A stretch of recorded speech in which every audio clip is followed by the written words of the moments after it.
आफ्नै सुरमा हर साल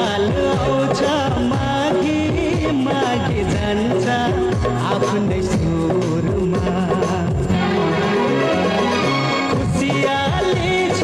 दाङमा खुसियाली छ दाङमा खुसियाली कञ्चनपुरमा हर साल आउँछ माघी माघी जान्छ आफ्नै सुरमा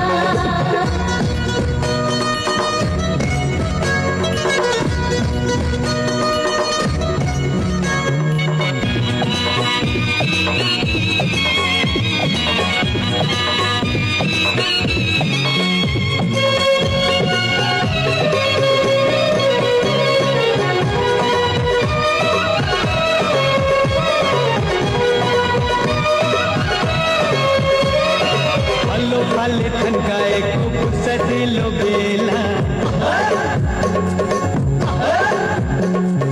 के बुढा के तन्नेरी सब एकै ठाउँ भेला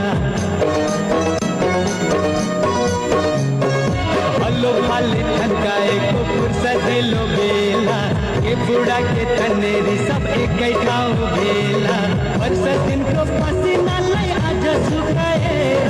मिठो खाने राम्रो लाउने रगत फुकाएर लोथरी भित्री छ पटुलीमा मार पत्तरीमा मासु अनि बटुकीमा चाड बल्ल आयो वर्ष दिनमा यति राम्रो चाड आफू पनि खाइदे साथी अरूलाई दिपार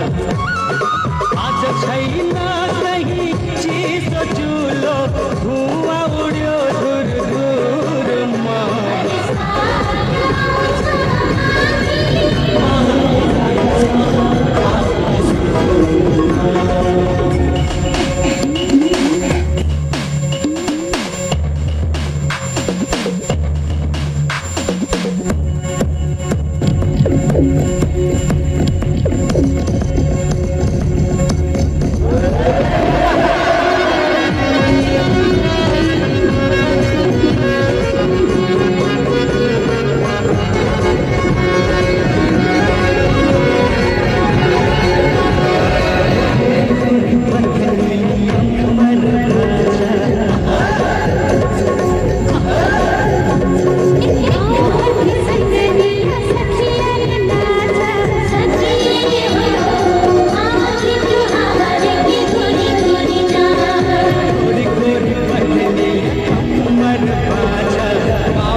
धेरै धेरै सम्मान छ। एकचोटि जोरदार तालीले सम्मान व्यक्त गरिदिनु होला। सुदूरपश्चिम समाज